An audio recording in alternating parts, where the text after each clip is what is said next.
Et ça y est, on est en direct. Je m'assure que tout va bien. Si jamais vous avez des problèmes pour m'entendre, pour me voir, faites-moi signe dans les commentaires. Et sinon, on va démarrer tout doucement.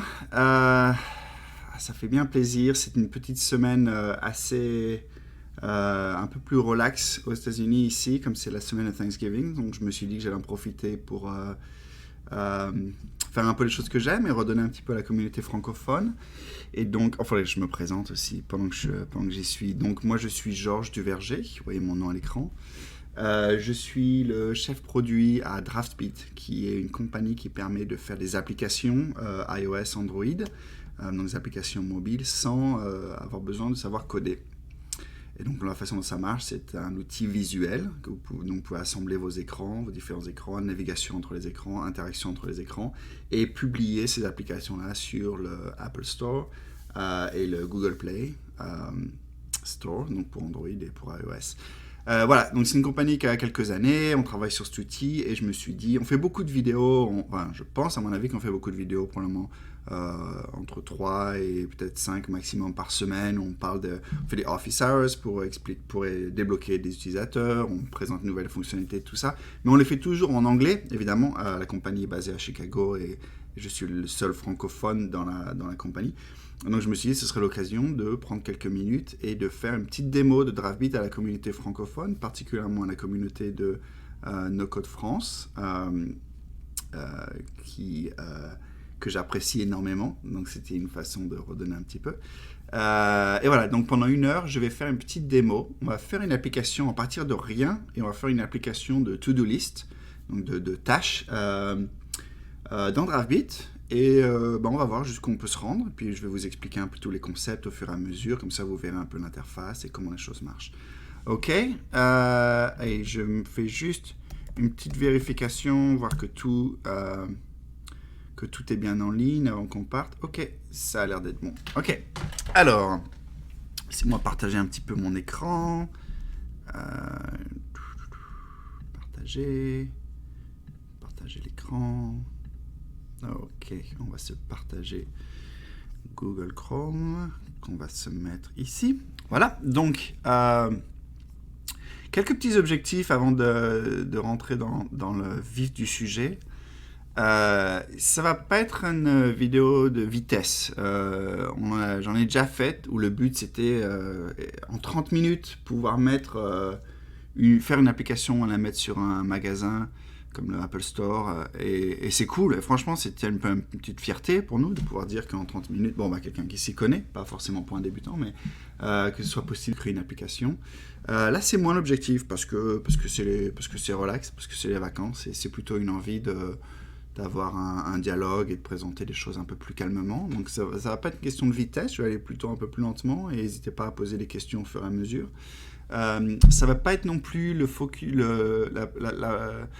la priorité sur la publication dans les magasins, sur l'Apple Store et le Google Play, parce qu'on a aussi, ça aussi on l'a couvert, et puis c'est un très beau sujet, très important, mais c'est aussi un sujet vraiment à part entière, donc je vais me faciliter un peu la tâche et je vais abstraire ça pour aujourd'hui.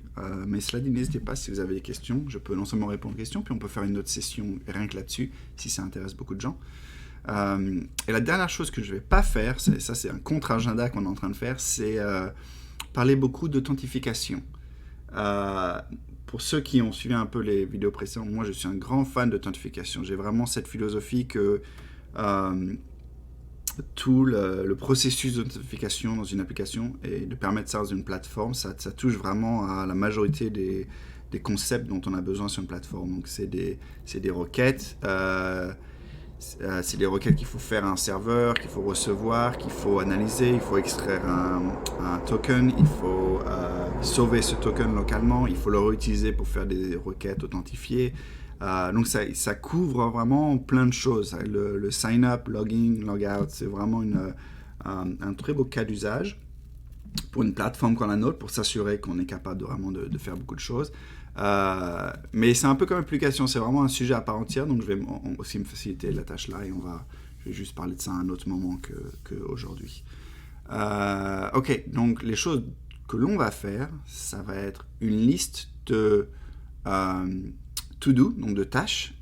Donc ça, c'est vraiment votre to-do app. Donc c'est acheter du lait, ranger ma chambre, et ainsi de suite.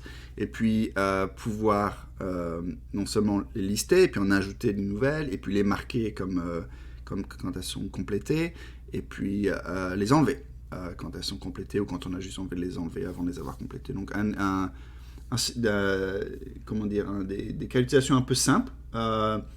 Pas que une to-do list soit une application forcément passionnante, que j'encourage pas. Mon but, c'est pas d'encourager les gens à créer plus de to-do list qu'il n'existe déjà. C'est plutôt aussi une belle façon, à mon avis, comme en termes de démo, de montrer pas mal de concepts sur la plateforme. Voilà, puis si on a un peu plus de temps après ça, il y a plein de choses qu'on peut ajouter pour le fun, faire une recherche dans tes to-do. Ouais, on pourra même y penser tous ensemble si vous avez des idées. Ok, une des raisons, avant que je rentre du sujet, on a fait beaucoup de lancements de nouvelles fonctionnalités récemment, particulièrement autour de la synchronisation de vos données. Et donc, vous verrez ça plus en détail, parce qu'on va vraiment couvrir dans le cas du to-do, mais c'est quand vous quand vous exécutez une requête d'un côté, s'assurer que tous les objets qui sont liés à ce que transforme cette requête soient aussi mis à jour. Donc vraiment que la plateforme soit constamment à jour. Ça a été vraiment une des grosses améliorations de DriveBit récemment, et donc je vais l'illustrer un peu dans cette application-là. Plus techniquement, on est passé à Expo SDK 43 qui résout des bugs, etc. Mais bon, tout ça, je vais l'abstraire, c'est pas ce qu'il y a de plus intéressant pour vous maintenant. Et allez, on n'a qu'à partir. Il y a quelques personnes maintenant sur le live. N'hésitez pas à dire bonjour, que je puisse voir, que je puisse vous remercier d'être présent. Ok, donc ça c'est DriveBit. Je vais le mettre.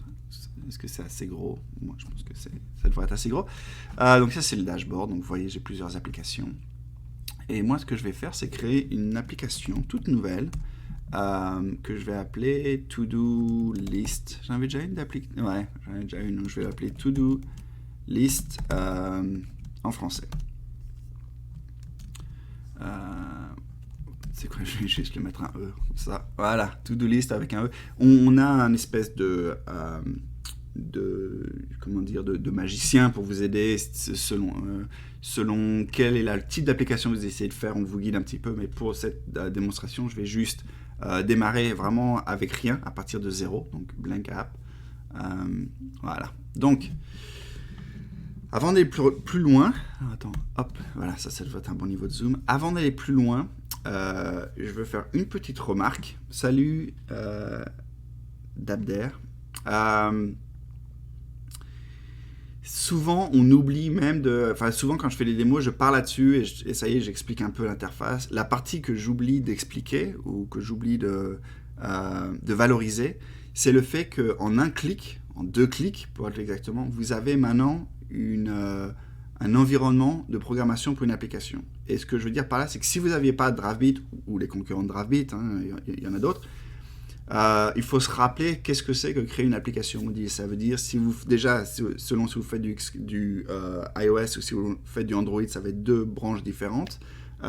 Si vous faites du iOS, il faut vous installer Xcode, il faut installer pas mal de choses, il faut vous inscrire dans le Apple Developer Program. Il y a vraiment, sans vouloir exagérer un peu mon point, mais je pense qu'il il peut y avoir quelques heures ou en tout cas un temps considérable qui est juste passé à organiser son environnement. Avant même de pouvoir écrire une ligne dans le cas où vous l'écrivez, une ligne de code qui puisse vraiment apporter de la valeur à votre application. Et donc ça, c'est vraiment la force d'un outil. Évidemment, moi je parle de DraftBeat, mais c'est équivalent pour Replete, c'est équivalent pour Webflow dans une certaine mesure, WeWeb, toutes ces compagnies-là. Vraiment, comme c'est tout dans le navigateur, en un clic, vous pouvez déjà ajouter de la valeur. Et donc ça, c'est pas quelque chose à ignorer, parce que c'est toujours, quand on parle d'excuser des compétiteurs, nos compétiteurs à nous, c'est les gens qui codent.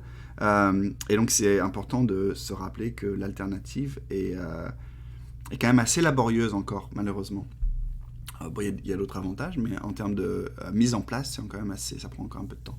Donc voilà, petite parenthèse faite. Ça, c'est DraftBeat que vous voyez à l'écran. Une interface assez classique. Vous avez à votre gauche une liste des écrans. Là, j'en ai que un, c'est l'écran que je vois au milieu. En bas à gauche, vous avez la liste de vos composants. Donc ça va être composant texte, composant image, composant bouton radio, des choses comme ça. Vous allez le voir quand on va les ajouter, ils vont apparaître ici. Au milieu, vous avez votre zone de canvas, de dessin. Et donc là, c'est là où vous allez voir le résultat, un peu ce que vous êtes en train de faire. Donc ça, c'est assez classique. Si vous utilisez Webflow et compagnie, c'est un peu souvent la même interface. À juste titre, c'est parce qu'on s'est tous un peu accordé parce que ça fait le plus de sens pour l'utilisateur. Et tout ce que vous allez voir sur votre écran à droite, ça va être la configuration des écrans, la configuration des composants en termes de style, en termes de paramètres, en termes de données, en termes d'interaction. Donc là, typiquement, ça va être les 4 tables que vous voyez ici. Donc ça, c'est tout ce qui va être style, comme je dis, donc les tailles, les marges, etc. Les paramètres, les données, donc si vous recevez des données d'une base de données, quelle est la donnée que vous voulez montrer à ce niveau-là, et les interactions, qu'est-ce qui se passe quand j'appuie sur un bouton, etc. Voilà. Ensuite, et après j'ai fini avec mon petit tour, mais ça c'est la partie design, c'est là où on va passer la majorité de notre temps. On a une partie navigation, c'est là où, dans le cas où vous aviez plusieurs écrans, comment on passe d'un écran à l'autre, comment s'établit la navigation, les allers-retours, les tabs en bas qui vous permettent de passer sur plusieurs écrans. Voilà, donc ça va être tout ce qui est lié à la navigation. Et la partie preview, qui est pré-visualisation, donc c'est là où, j'ai encore rien fait, donc il ne va pas être très intéressant, mais c'est là où on vous montre un peu le rendu sur du web, le rendu sur iOS et le rendu sur Android. Ce qui s'avère être aussi une fonctionnalité, encore une fois, c'est pas nous qui l'avons inventé, ça, mais c'est particulièrement intéressant de le voir tout au même niveau, parce que ça vous permet vraiment de comparer un petit peu les différences, s'il y en a, entre les différentes plateformes. Voilà, donc je vais revenir à mon design et on va démarrer. On va faire une app de to-do. Je ne sais pas si vous avez un meilleur terme en français pour to-do, une app de tâches, choses à faire, en tout cas. Allez, c'est parti, je me lance. Donc, vous allez aussi voir un peu comment moi je travaille. Il y a des choses qui ne sont pas obligatoires, que c'est pas nécessaire que vous fassiez, mais c'est la façon dont moi je travaille avec Draftbeat, donc autant vous le montrer. Donc par exemple, moi j'aime bien renommer un peu les choses, j'aime pas les laisser blank ou des noms un peu génériques. Donc mon premier écran, ça va être un écran où je vais lister toutes mes listes. Voilà, et donc pour ça, il faut d'abord que je récupère mes données. Donc pour récupérer, on va faire une requête, et donc requête c'est avec un composant qui s'appelle fetch. Voilà. Et donc j'en arrive tout de suite à la première spécificité de Draftbeat, c'est que on se concentre vraiment sur la partie client, donc sur votre application iOS, Android. On ne fait pas de manière intégrée la base de données. Et donc pour ça, il faut que vous utilisez votre propre base de données. Ça ne veut pas dire qu'il faut que vous la fassiez à la main, il y a plein de solutions. Donc par exemple, Airtable, ça va être une base de données que vous pouvez intégrer dans Draftbeat, très populaire. CMS de Bubble, vous pouvez l'intégrer. Backendless, Supabase, Xano, c'est un backend que moi j'affectionne tout particulièrement. Donc quel que soit un peu, ou votre ou des bases de données métiers, un peu comme la base de données de TMDB, l'équivalent open source de IMDb pour les films. Donc ça, si vous avez des choses spécifiques. Ou si vous avez même votre propre base de données avec votre propre API REST, vous pouvez l'intégrer. Donc quel que soit votre service, pour vous faciliter la tâche, à Draftbeat, on a fait un petit side project qui s'appelle exemple-data.draftbeat.com où on vous a mis l'équivalent d'un faux backend que vous pouvez utiliser pour récupérer des fausses données. Ça vous permet juste au moins de tester un peu votre intégration si vous voulez vous concentrer sur la partie client. Donc là, vous voyez, par exemple, on a une liste d'auteurs, une liste d'articles, de livres, de photos, de choses comme ça. C'est un peu tous les cas d'usage que vous pourriez avoir sur votre application. Et on en a un, coup de bol, qui est sur justement To-Do List. Donc c'est une liste de tâches. Voilà, acheter le couteau, bon, c'est des exemples un peu à la noix, mais ça vous explique un peu, ça vous montre un peu ça vous donne un faux backend un peu. Donc on va utiliser ça, nous, pour notre démo. Mais gardez bien en tête que vous pouvez également utiliser n'importe quelle API REST. Voilà. OK. Donc, comment est-ce qu'on intègre ce backend-là, ou n'importe quel autre backend REST, dans Draftbeat? Donc là, typiquement, vous voyez, quand je veux faire récupérer mes données, j'ai pas encore de service qui est défini. Donc, il faut que je définisse un nouveau service. Donc, c'est ce que je vais faire. N'hésitez pas à m'arrêter si vous avez un peu des questions. Il faut que je lui définisse le point de l'URL de base. Donc, dans mon cas, ça va être exemple.data.draftbeat.com. OK, donc ça va être pour mon service. Voilà. Et ensuite, pour ce service-là en particulier, donc vous, ce serait par exemple Airtable à la place de ça. Et maintenant, je vais créer des points d'entrée, des endpoints. Donc, par exemple, il y en a un qui va être pour récupérer tous mes to-do. Donc, ça va être de récupérer toute la liste. Ça va être un get. Je sais pas, dites-moi un peu si ça vous intéresse que je rentre dans les détails un peu plus techniques de ces différentes méthodes, mais sinon, je vais un petit peu passer au travers assez rapidement.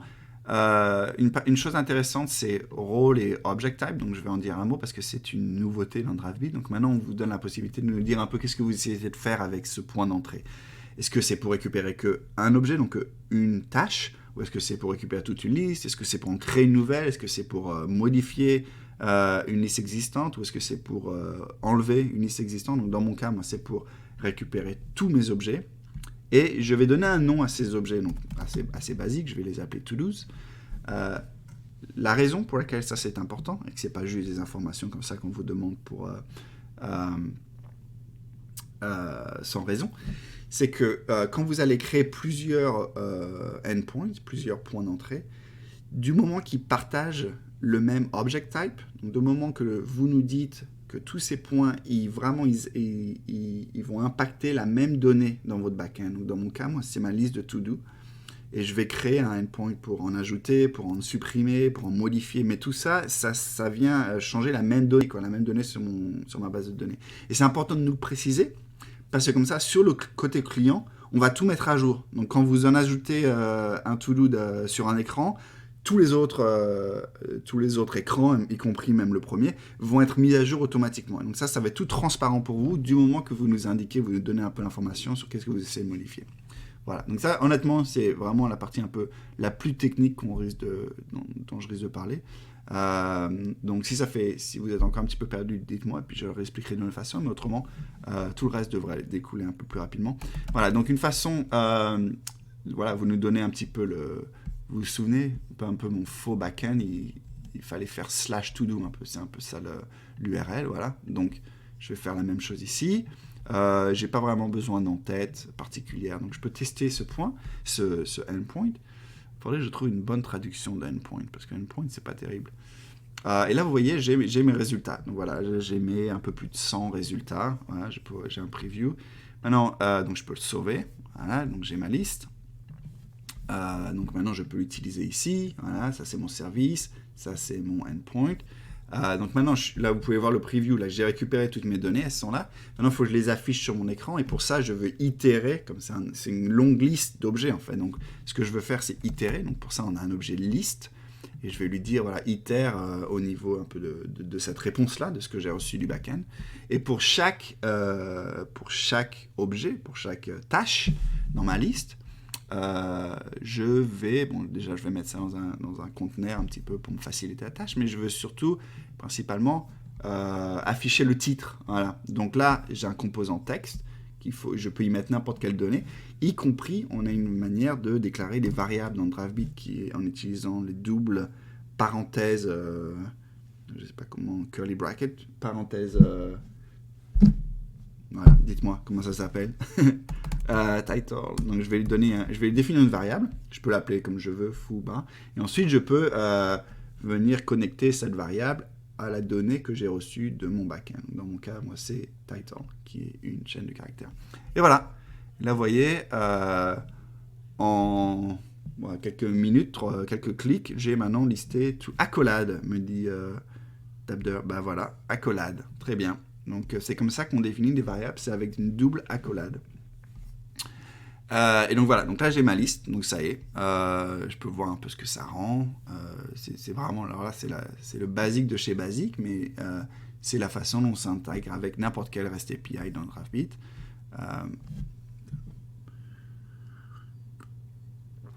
Pendant que les simulateurs se chargent, on profite un peu. Voilà, bon, il n'y a pas de secret, là, c'est juste ma liste, ça va être pareil pour Android.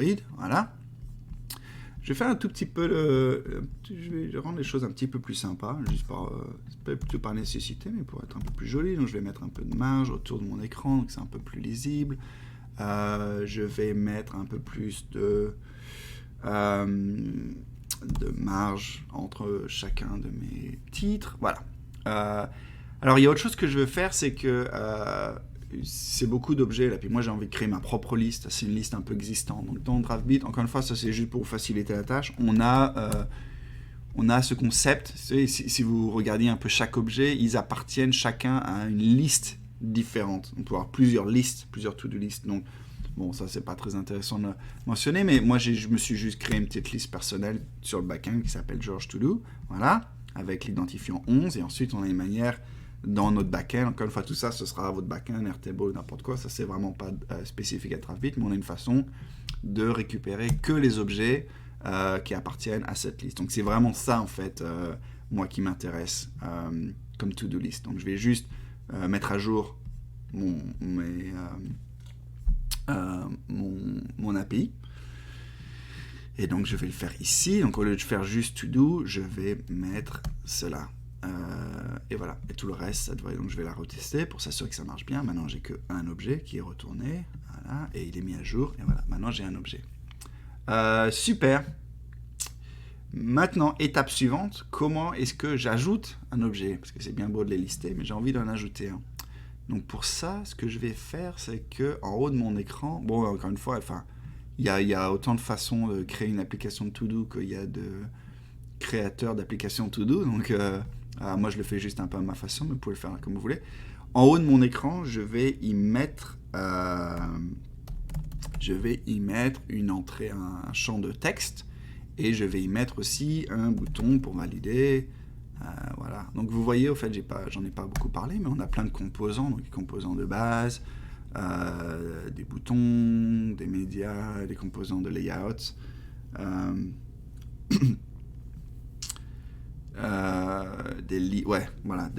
Des composants d'interaction, checkbox, des pickers pour choisir une date, ou alors parmi une liste comme des drop-down, menu déroulant. Voilà. Donc voilà, faites-vous plaisir, regardez un peu tout ce qu'on a, on en rajoute et on en améliore régulièrement. Donc la liste n'est jamais parfaite ni complètement exhaustive, donc il est possible qu'il vous manque des choses, mais on essaie au maximum d'en rajouter et de les améliorer en termes de qualité régulièrement. Donc faites-nous signe si vous avez du retour. Pour mon cas, moi je vais juste avoir ce text input. Donc ça c'est assez... ça devrait être assez clair. Dites-moi si ce n'est pas le cas. Is a to-do item. Voilà, donc ça va être un peu mon placeholder, mon texte un peu de base. Et ensuite mon bouton, je vais lui dire le to-do. Donc là je suis juste en train de changer les labels en fait. Donc c'est purement visuel. Je vais lui mettre un petit peu une marge. En fait, ce que je vais faire, je vais mettre la marge au niveau de la vue. Bon, tout ça, c'est encore une fois très personnel. Vous le faites à votre sauce comme vous le voulez. C'est l'avantage. Peut-être qu'une petite... je dis justement, hey, salut Xavier, vous le faites à votre sauce. C'est justement aussi un peu une façon de différencier Draftbeat par rapport au reste du marché. C'est que on vous laisse avoir accès à quasiment à la totalité des propriétés de chaque composant. Donc, en théorie, vous êtes capable de changer toutes les propriétés que vous voulez. Donc, vous pouvez plus ou moins créer vraiment l'application que vous voulez en termes termes visuels. Ça vient évidemment, c'est toujours un pour et un contre. Ça vient avec un peu une courbe d'apprentissage qui est peut-être plus grande que d'autres outils qui ont fait le choix d'être plus... de vous contraindre en termes des options que vous avez, mais du coup, c'est beaucoup plus facile d'accès. Donc vraiment, il y a des pour et des contre. Deux approches tout à fait raisonnables. Donc, je continue, je finis la parenthèse. Donc, j'ai mon champ, j'ai mon bouton. Voilà, j'aime bien, moi, alors ça aussi, vous n'êtes pas obligé, moi, j'aime bien leur donner des noms. Donc là, par exemple, ça, c'est un peu le nom de votre variable, si vous voulez. Donc ça, j'aime bien l'appeler title value. Parce que vous allez voir, quand je commence à rajouter un peu d'interaction, je vais pouvoir réutiliser un peu la valeur de ces composants. Donc, en parlant... Tiens, je vais aussi renommer cela. Title, ça va être add. Voilà. Ça va être title aussi.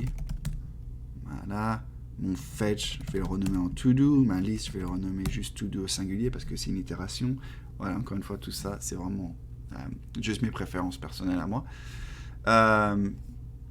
Donc, allez, maintenant on ajoute un peu d'interaction. J'ai envie que quand on clique sur le bouton, le texte qui soit dans ce composant-là soit ajouté à mon back-end, à ma base de données. Donc, j'ai sélectionné mon bouton, je vais dans la partie interaction, et là je peux ajouter des actions. Donc, vous voyez, on a une liste d'actions, puis on en ajoute aussi régulièrement. Donc, vous pouvez faire une requête à votre API, c'est ce qu'on va faire là. Mais vous pouvez faire autre chose, vous pouvez extraire de la donnée à partir d'une réponse que vous avez reçue, vous pouvez naviguer vers notre écran, vous pouvez ouvrir la caméra, vous pouvez ouvrir la galerie, vous pouvez faire une fonction customisée donc, que vous avez écrite, vous pouvez définir vos propres variables, etc. Donc, tout ça, voilà, c'est des options que vous avez. Nous, on va rester simple, on va juste envoyer une requête au backend. SimpleP demande dans le chat, est-ce que c'est possible du coup d'entrer du CSS pour ajouter du blur à un élément par exemple? Alors la réponse c'est non, mais ça c'est pas vraiment une réponse de Draftbeat, c'est une réponse t'as pas de CSS à proprement parler sur une application mobile, iOS et Android. Et nous, le code qui est sorti, je peux en profiter pour le montrer, à tout moment à Drafbeat, vous pouvez voir un peu le code qui est généré. Et donc le code qui est généré, c'est du React Native, donc qui est un sous-ensemble de React, qui va nous permettre après de créer vraiment une application native pour iOS et Android. Mais du coup, vous ne pouvez pas faire de l'HTML ou du CSS dedans. C'est vraiment un concept différent. Donc, il y a des moyens, il y a des propriétés de style. En l'occurrence, il faudrait que je vérifie s'il y a des propriétés de blur. Donc, c'est celle-là dont tu demandes. Et je suis aussi pas très clair sur là où est-ce que tu voudrais le mettre. Est-ce que tu le mets sur le texte ou sur le champ de saisie. Mais bref, donc la façon dont, pour répondre plus directement à ta question, ce ne sera pas du CSS, mais ce sera avec des propriétés de style qui sont propres à React Native et à React. Donc c'est un monde un peu différent. En théorie, tu devrais pouvoir refaire sensiblement les mêmes choses. Je dis ça, c'est une très bonne question parce que souvent, pas souvent, mais il arrive qu'on ait des gens qui, quand ils avancent dans un cas un peu plus poussé, dans un cas d'usage un peu plus poussé avec Drafbeat, qui essaient de faire des composants custom, donc à eux-mêmes, et ils y mettent souvent de l'HTML. Et il faut vraiment, je comprends un peu d'où ça vient, cette volonté, mais il faut vraiment comprendre que c'est pas une application qui est après packagée dans un container comme on le faisait peut-être il y a quelques années. Là, ça va vraiment vous donner une application native, donc il faut marcher avec les conventions de code de ces environnements-là, de React Native. Et donc la précision, c'est que ce serait pour le mettre sur la tab bar, par exemple, comme sur iOS. Voilà, donc là, j'ai la même réponse. Tu ne pourras pas le faire en CSS, je ne sais pas pourquoi j'ai du mal à dire CSS, mais tu pourras le faire au travers des propriétés offertes par React Native. Et si tu es curieux un peu, encore une fois, je pense qu'elles sont plus ou moins toutes ici. Si jamais vous êtes curieux, vous pouvez toujours aussi voir vraiment la documentation officielle de React Native et voir, pour ceux qui sont plus techniques, vraiment toutes les propriétés auxquelles vous avez accès en termes de composants. Donc, par exemple, Picker, qui vous permet de... je ne sais pas si je peux voir une petite démo. Mais bon, bref, vous pouvez voir un peu la référence et toutes les propriétés de style et d'interaction auxquelles vous avez accès. Voilà, bon, là, je deviens un peu trop technique, donc je vais revenir un peu dans le droit chemin. Où est-ce que j'en étais ? J'en étais au fait que mon bouton Add to Do, je veux lui faire une action. Voilà, je vais faire une requête API parce que je veux mettre à jour mon backend. Donc ça, c'est le backend que j'ai déjà défini. Par contre, il faut que je définisse un nouveau point d'entrée parce que là, j'avais juste un pour récupérer toutes mes données. Maintenant, il faut que j'en fasse un nouveau pour créer un objet. Donc ça va être un post, ça va être le rôle de créer. Et encore une fois, là, il faut que je lui donne vraiment le même nom. Comme ça, du moment que je la crée, la liste, elle va être mise à jour automatiquement pour vous. Donc, c'est important d'avoir vraiment le même nom ici. Ça va être sur... Ça, je le tape ici parce que je le connais, hein, mais quel que soit le backend que vous utilisez, il faudra juste regarder votre documentation pour savoir quel est vraiment le chemin. Et maintenant, le core, donc ça, il faut lui envoyer vraiment quelles données vous voulez lui passer. Donc là, voilà, on va copier ça. Je vais le formater un peu mieux parce que il faut que ce soit du JSON qui soit correct pour qu'il soit reconnu.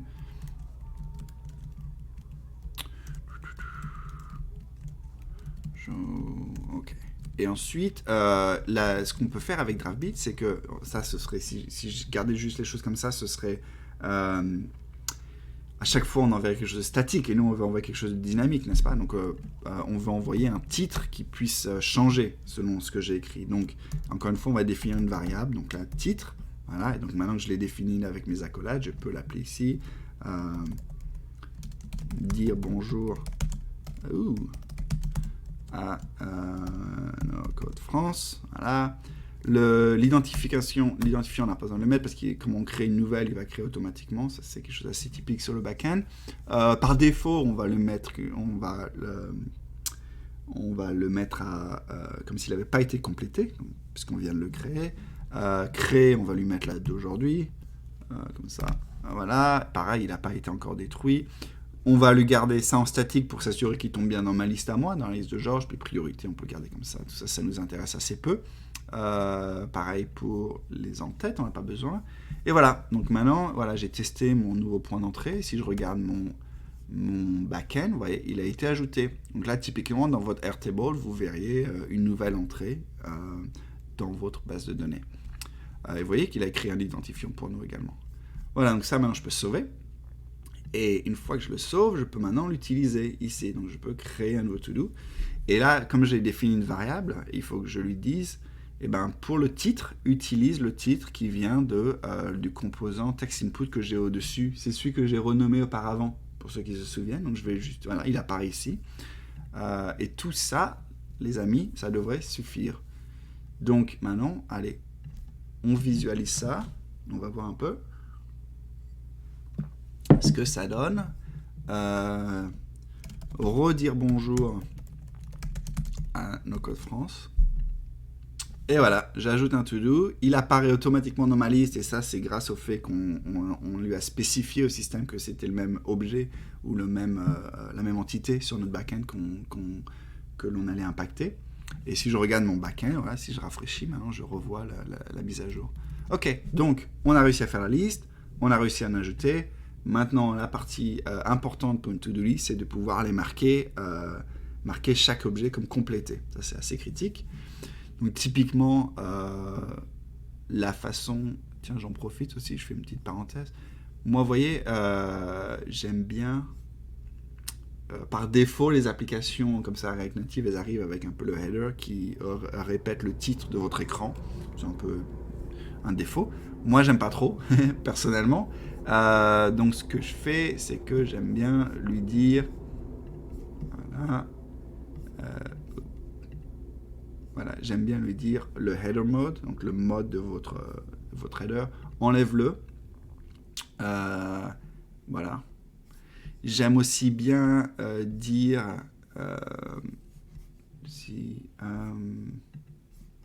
bon, je couvrirai ça plus tard, ce sera pas... Enfin bref, donc du coup maintenant, vous voyez dans mon preview, il n'y a plus le titre en... Moi, je préfère, mais ça vous n'êtes pas obligé.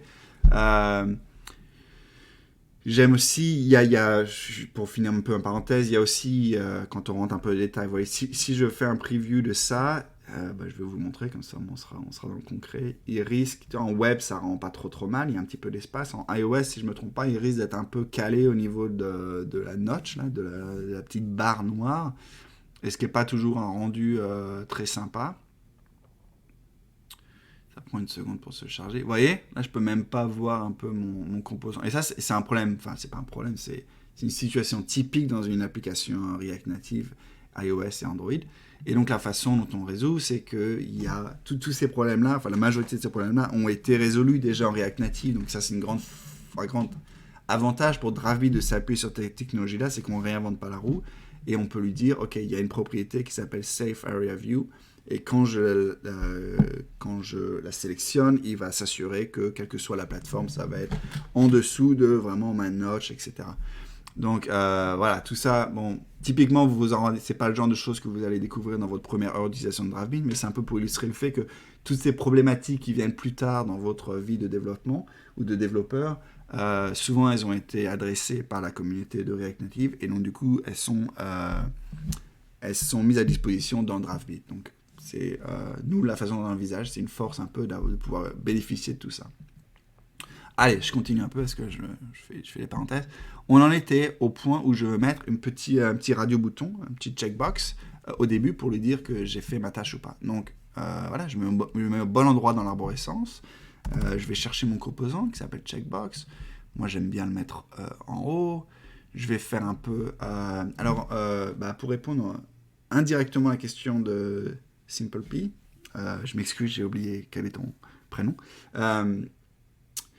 On encourage les gens dans Draftbeat, mais pareil aussi dans la communauté React Native, à utiliser Flex pour faire du layout, pour faire de la mise en page, donc Flexbox.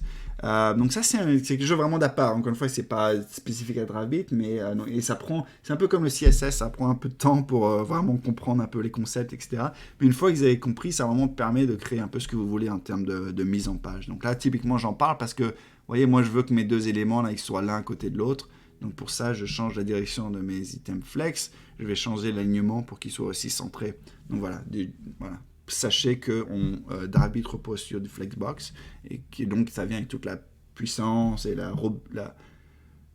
robustness, la solidité un peu d'une solution comme Flex qui a été validée depuis maintenant plusieurs années. Ok, donc maintenant j'ai ma checkbox. Je veux refléter dans cette checkbox l'état de cette variable done. Donc je vais dans ma tab données et je vais lui dire, pas disable, dans ma valeur initiale, je vais lui dire d'utiliser ce champ-là qui est un booléen. Voilà. Alors là, ça y est, mais cela dit, vous voyez, ils sont tous à false, donc c'est pour ça qu'il n'y en a aucun qui est marqué. Ce que je veux faire, quand je clique, c'est encore autre chose, c'est plus ma valeur initiale. Quand je clique, je veux faire une action. Donc là, maintenant, je vais dans la deuxième table qui est onPress. Donc quand j'appuie dessus, je vais faire une requête qui va être toujours sur le même backend que j'ai défini auparavant. Ça ne change pas. Et encore une fois, il va falloir maintenant que je crée un nouveau endpoint pour mettre à jour une to-do, une tâche existante. Alors c'est parti, on refait. Maintenant, on devrait commencer à avoir bien compris le concept. Update to-do, qui va être un patch, qui va être le rôle de update. Encore une fois, j'y précise la bonne type de données que je vais manipuler. Donc là, ça va être to-do. La façon dont ce backend fonctionne, c'est en y mettant l'identifiant dans le chemin. Voilà, je sais, Airtable marche de la même façon, si je ne me trompe pas, mais quel que soit votre backend, il est possible qu'il marche différemment, mais on couvre un peu tous les cas d'utilisation. Donc là, typiquement, je vais, pour tester, je vais modifier l'entrée 103. Voilà. Le body, donc là, il faut que je redéfinisse un peu les choses que j'ai envie de changer. Donc moi, dans mon cas, j'ai envie de changer la valeur done. Et encore une fois, j'ai envie de mettre ça dynamique. Donc je vais créer une variable et que je vais mettre à vrai. Et le reste, je ne vais pas le changer. Et comme c'est un patch, je n'ai pas besoin de redéfinir tous mes champs. Je vais juste changer ce champ-là. Voilà, je pense que ça suffit. Testons. Ok, donc c'est bien la bonne tâche, c'est 103. Maintenant, le done est passé à vrai. Donc si je regarde, si je rafraîchis un peu ma base de données, bon, c'est pas exactement ma base de données, c'est plutôt mon API vers ma base de données, mais c'est relativement la même chose dans ce cas-là. Vous voyez que 103, il est vrai maintenant. Ah, super. Et donc si je sauve tout ça, voilà, et vous voyez, maintenant le troisième, il est déjà sélectionné parce que la valeur par défaut que j'ai définie juste à l'étape d'avant, elle est maintenant vraie. Voilà. Allez, on teste un peu, voir si les autres marchent bien également, autant en profiter. Donc maintenant, si je clique Demo Drafbit, voyons voir, est-ce que ça a bien marché? Oh, est-ce que ça a marché? Non, ça n'a pas marché? Attendez voir. Demo Drafbit. Oh! Alors, je sais pourquoi. Excusez-moi, c'est une erreur un peu de débutant. Si vous avez, pour ceux qu'on suivait de près, donc quand j'ai défini mon point d'entrée, j'ai créé des variables, non seulement particulièrement cette variable d'identification que je l'ai testée en statique avec 103, mais évidemment quand je l'utilise pour de vrai dans mon application, il faut que je la définisse. Donc là, voilà, update, il va me demander quel identifiant. Donc là, je vais lui dire celui sur l'itération courante, voilà. Et la valeur de done, tiens, là aussi je vais renommer, vous vous souvenez que j'aime bien renommer un peu mes champs, donc voilà, le radio bouton, je vais le renommer done, comme ça, au moment de cliquer dessus, je peux juste dire, la valeur de ce done là, il vient de ce bouton là, done value, voilà. Ok, ça c'est ce qui me manquait un peu, créer ces paramètres, enfin, renseigner ces paramètres. Donc maintenant, si je fais demo Drafbit, hop, il est passé à vrai. Les autres c'est vrai, faux, vrai. Voilà. Tiens, je vais mettre ça, ça sera plus facile. Si j'inverse, je mets que le deuxième à vrai. Voilà, le deuxième il est à vrai, les autres sont à faux. Bon, voilà, ça c'est assez standard, mais du coup, ça y est, on a une application de to-do. Je peux lui dire quoi mettre. étape suivante, combien on a encore quoi? 15 minutes? Allez. J'aimerais bien pouvoir l'enlever, par exemple, tu vois, si j'ai fait dire, regarde, si je fais une erreur, dire bonjour, et j'ai oublié le J, hein, je l'ajoute, et ça me stresse, j'ai envie de l'enlever. Donc je vais mettre j'ai envie de me mettre une petite, un petit icône de poubelle là à côté pour pouvoir l'enlever. On essaie ça, allez.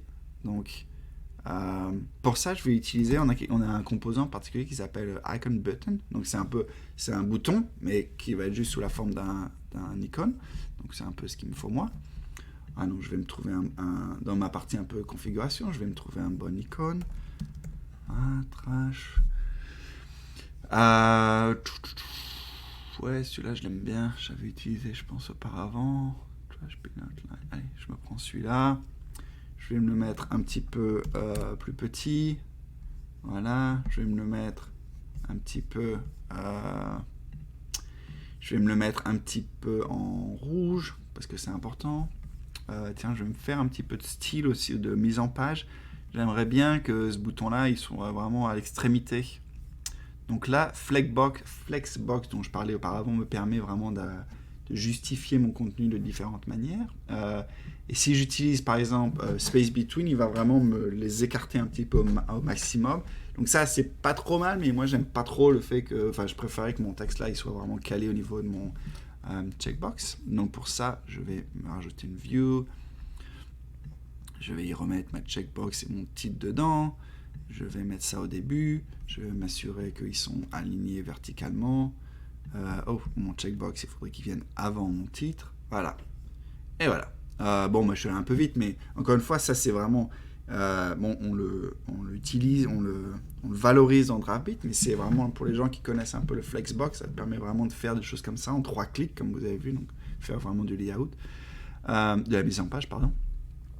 Ok, donc maintenant j'ai mon icône, delete, voilà, ça je vais la renommer. Quand j'appuie dessus, voilà, j'ai envie de faire quelque chose maintenant quand j'appuie sur ce bouton-là. J'ai envie d'y faire. Alors, comme je le disais auparavant, il y a autant de façons de faire une application de To-Do que de créateur d'application de To-Do. Moi, j'ai pas vraiment envie de l'enlever de ma base de données parce que j'aimerais bien garder mon information que ça existait auparavant. Comme ça, je peux faire après des statistiques peut-être sur combien ça me prend de temps de compléter une tâche. Donc, ce que je vais faire, au lieu de l'enlever complètement et de faire un delete sur mon backend, ce que je vais faire, c'est que je vais mettre à jour cette variable-là, deleted, avec le point d'interrogation, je vais le mettre à vrai. Je vais pas me soucier pour l'instant des dates, parce que ça c'est un peu plus, ça c'est vraiment quand on va commencer à faire des stats, mais je vais juste mettre ce champ à vrai, et je vais m'assurer que ma liste, quand ce champ-là il est à vrai, que je montre pas cette tâche. Voilà. Ça fait sens, non? Dites-moi si vous en pensez. Donc pour ça, en fait, j'aimerais mettre à jour un to-do spécifique. Et donc je vais éditer un petit peu ce point d'entrée là. Celui qui me disait update, jusqu'à présent, je lui faisais juste une update sur le champ done. Maintenant, j'aimerais y rajouter un peu le champ complété. Voilà. Et je vais créer une variable aussi pour ça, comme ça, ce sera dynamique. Voilà. Et je vais le tester avec du vrai. C'est toujours sur 103, un peu mon exemple. Donc c'est celui-là que je vais passer à vrai là dans mon test. Voyons voir si ça marche. Oh, non, il est toujours à faux ici. Oh, je me suis trompé. Il s'appelle deleted. Pourquoi j'ai appelé completed? Autant pour moi. Voilà, je me suis trompé de terme. Deleted. Et ça, je vais le mettre à vrai. Ok. Super. Donc maintenant... ok. Maintenant, ils sont tous les deux à vrai. Donc, si je mets à jour mon backend, je peux voir maintenant qu'ils sont tous les deux à vrai. Voilà. Donc ça, maintenant, j'ai mis à jour ce point d'entrée. C'est super. Donc, je vais pouvoir l'utiliser. Juste avant de l'utiliser, donc juste avant de mettre l'interaction là-dessus, maintenant que j'ai ce concept-là, j'aimerais mettre à jour ma liste. Parce que ma liste, pour l'instant, vous voyez, même celui que je viens de mettre à vrai en termes de est-ce qu'il a été détruit ou pas, c'est celui qui dit redire bonjour à No Code France, il apparaît encore. Parce que ce qu'il faut que je fasse, c'est lui dire, on a une fonction qui s'appelle conditional display, donc c'est de l'affichage conditionnel. Et donc je vais lui dire, montre-moi ce conteneur au cours de cette itération que si la valeur qui est dans le champ delete est fausse. Donc il faut que j'inverse un peu, c'est un peu de logique booléenne. Voilà, donc maintenant, vous voyez, celui que j'avais créé comme détruit, il apparaît plus. Donc voilà, j'ai créé un peu la logique au niveau de l'affichage en tout cas, et il faut que je finisse la logique au niveau du bouton pour mettre à jour ce champ. Donc là, ce que je disais, c'est que c'est update, qui maintenant, bon ça, il faut toujours que je dise dans quelle tâche en particulier je veux. Et là, vous voyez, maintenant, j'ai accès à ça ici. Donc là, j'ai envie de lui dire, bah là, tu vas toujours me mettre ça à vrai quand je clique dessus. Et le done, touche-le pas. Ça m'intéresse pas, le done, donc tu peux le laisser tel quel. Voilà. Ça devrait être bon. On le teste. Allez, on le teste. Je me relance mon preview. Je peux fermer ça. Donc, par exemple, je vais détruire... Ah bah, celui où j'ai fait la faute de frappe, qui dit dire bonjour. Je clique dessus, pouf, il disparaît. Voilà. Et donc en fait, donc comme je l'ai expliqué, il n'a pas disparu vraiment de ma base de données, il est toujours là avec la faute d'orthographe, mais il est marqué comme vrai en termes de est-ce qu'il a été détruit, et donc il n'apparaît plus dans ma liste. Voilà. Il me reste encore quelques minutes. Qu'est-ce que je peux faire d'autre? Ok. Je vais faire un petit truc sympa que moi j'aime bien faire. Une autre tâche. Une troisième tâche. J'aimerais bien montrer. Ce serait cool si quand je clique ma tâche, elle va tout en bas. Comme ça, je vois toujours un peu les tâches qui sont encore à faire en haut de ma liste. Donc ça, typiquement, il faut que je mette à jour un peu ma requête pour celle qui récupère toutes les données. Et je vais lui dire, bon ça dépend un peu de votre backend, mais nous on a un backend qui nous permet, on a un backend encore fictif, qui permet de dire, rend les choses dans l'ordre done. Donc tous ceux qui sont pas faits sont en premier et tous ceux qui sont faits sont à la fin. Donc vous voyez, c'est ça que je vais utiliser. Voilà. Bon, il s'avère que l'ordre, c'est celui que je veux, avec ceux qui ne sont pas encore complétés au début. Et sinon, il faudrait que je précise aussi dans quel... Est-ce que c'est un montant ou un ordre ascendant ou descendant. Voilà, là, j'ai juste mis à jour. Voilà, donc maintenant, si... Ça peut prendre une petite seconde pour qu'il mette bien ça à jour. Mais, oh, attendez, je vais juste en profiter. Je vais en profiter pour rafraîchir ça. Donc là, vous voyez, c'est tous les false d'abord et tous les vrais après. Donc maintenant,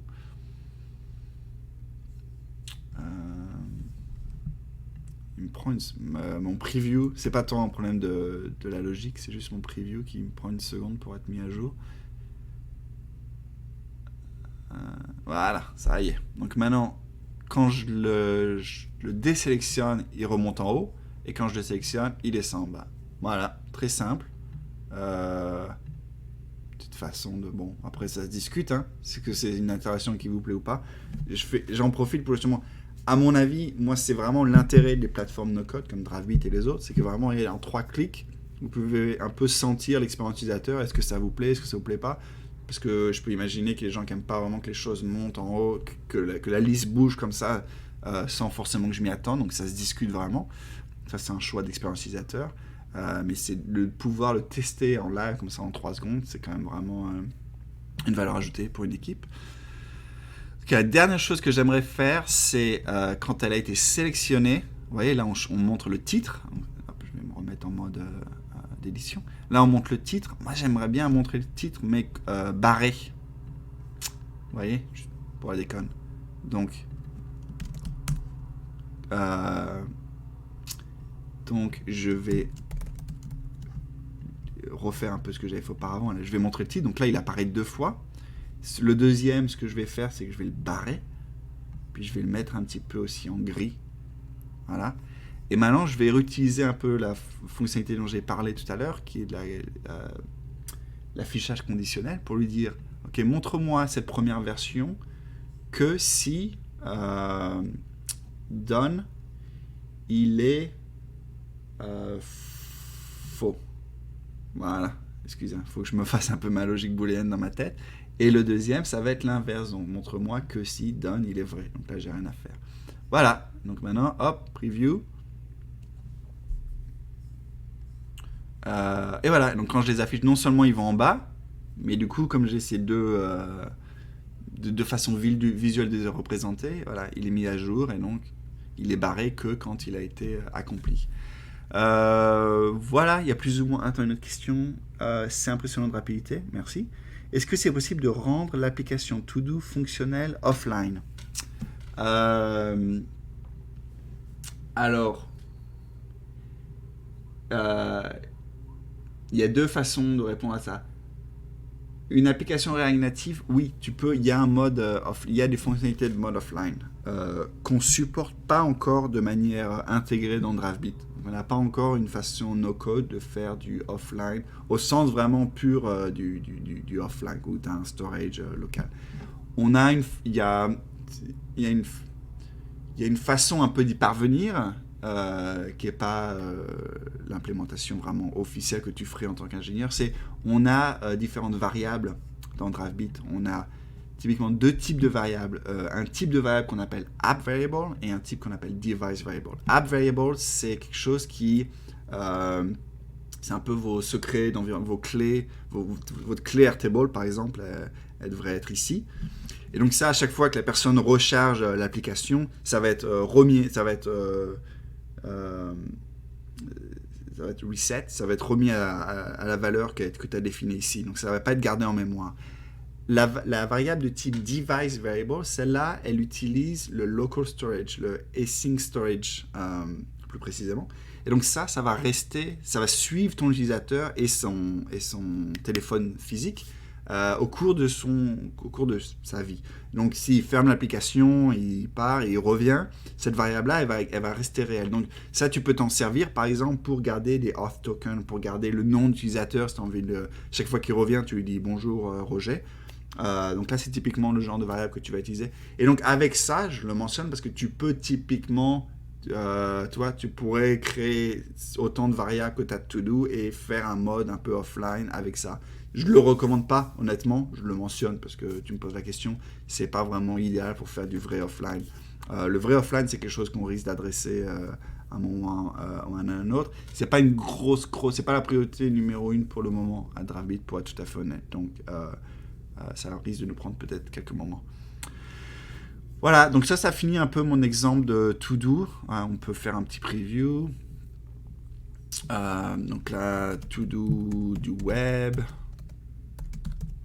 Voilà. Je peux le marquer comme fait, il arrive à la fin. Je ne vais pas jouer beaucoup avec les dates, mais on pourrait jouer avec les dates. Je pourrais mettre en petit, là, quand est-ce que vous l'avez créé, quand est-ce que vous l'avez complété, des choses comme ça. Donc là, to-do de iOS. Voilà. Et puis là, pareil sur notre Android, to-do de... j'arrive plus à écrire. To-do de Android. Oh, j'ai oublié d'appuyer là. Voilà. Et donc pareil, il monte en haut, à gauche, à droite, etc. Donc il y a plein de choses qu'on pourrait faire. Non, super, merci pour les questions. Hein. Pas la peine de t'excuser, au contraire, c'est très sympa. On pourrait faire, on n'a pas le temps, là je le ferai pas, mais j'aime bien l'idée de pouvoir faire une recherche. Vous voyez ce que je veux dire? Donc là, par exemple, vous taperiez démo, et là, le résultat serait filtré juste avec cette recherche-là, et vous auriez l'option de donc ou bien de l'enlever, ou bien de le marquer comme fait, ou alors de créer un nouveau s'il n'est pas présent dans la liste. Donc peut-être même qu'en termes de UI ou de UX, le bouton devrait être à la fin de cette liste de recherche, et donc comme ça, je chercherai au cas où je l'ai déjà entré, et si je ne le vois pas, je l'ajoute dans ma liste. Voilà, bon, ça c'est des petits trucs, des petites envies plutôt personnelles, mais voilà, vous pouvez très facilement itérer maintenant sur votre application. Oh, juste un petit mot pour en finir sur l'app. Donc, l'étape, voilà, une fois que vous avez votre app, et là vous avez un peu le rendu Android et iOS, qu'est-ce que vous en faites? Alors, vous avez plusieurs choses que vous pouvez faire. Vous pouvez déjà envoyer tout ce beau code-là sur GitHub. Et ça, donc vous nous donnez, il faut juste un token GitHub. C'est pas votre compte GitHub hein, dont on a besoin d'avoir accès, donc c'est beaucoup plus sécurisé que ça. Mais on peut vous créer une fois que vous avez un repo créé, on peut poster dessus, commiter dessus. Et ça, c'est c'est super pour les gens qui sont un peu plus techniques, parce que là, on vous y met vraiment tout. Vous avez votre application React Native complète. Donc, il n'y a pas de choses cachées, il n'y a pas de... Il y a plus, vous avez vraiment une complète indépendance avec Draftbeat à ce niveau-là. Ce qui est un peu risqué pour nous, mais on fait le pari que c'est une valeur ajoutée qui est importante et qui vaut la peine. Et voilà, donc à ce moment-là, si vous travaillez en équipe avec des développeurs React Native, vous pouvez leur donner, vous pouvez même travailler un peu avec ce repo GitHub qui puisse être un peu l'interface entre vos deux mondes. C'est ce que je fais moi assez régulièrement. Donc ça, on l'encourage pour les gens un peu plus techniques. Sinon, vous pouvez publier une application, vous pouvez publier ce que vous venez de faire en PWA, Progressive Web App. Donc là, si j'appuie là, ça va prendre une seconde, mais il va me créer mon application et je vais recevoir un email, etc. Donc ça va être un peu un rendu que vous pouvez partager sur le web. Plus de manière, la majorité de l'utilisateur, ce qu'ils veulent vraiment, c'est mettre leur application sur des magasins comme l'App Store. Donc pour ça, vous pouvez vraiment exporter votre app. Donc pareil, là, on va vous donner tout le code. Et ensuite, alors on n'a pas encore de manière intégrée la publication sur les magasins, parce que ça, c'est un problème assez complexe. Mais qui a beaucoup de valeur. Donc on y travaille fortement. C'est vraiment, évidemment, comme tous les autres acteurs dans le marché, dans cette industrie, c'est une des priorités. Donc on y travaille, on va vraiment essayer d'intégrer cette étape de publication. Pour le moment, ce qu'on fait, c'est qu'on a de la documentation, des vidéos, des office hours, où on vous explique comment prendre votre code et faire ce qu'on appelle un build, et ensuite prendre ce build, qui est donc un peu votre application dans un format un peu spécial, et l'envoyer après, le soumettre au store. Donc on a documenté tout ça, donc c'est encore la documentation, c'est pas encore automatisé, mais donc vous devriez, et on a un utilisateur qui l'utilise aujourd'hui, donc ils sont capables de publier, on a des applications sur les magasins.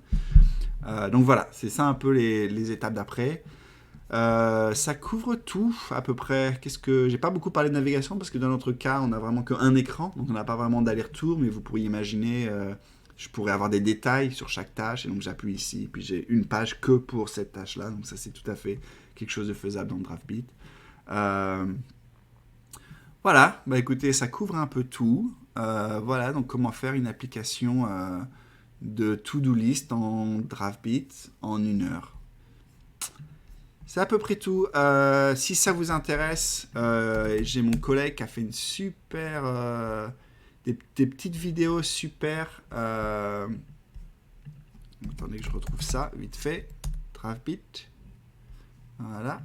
Si vous allez dans les playlists de Draftbeat, il y en a une qui s'appelle Introduction à Draftbeat. Et alors là, vous allez voir, c'est une vidéo...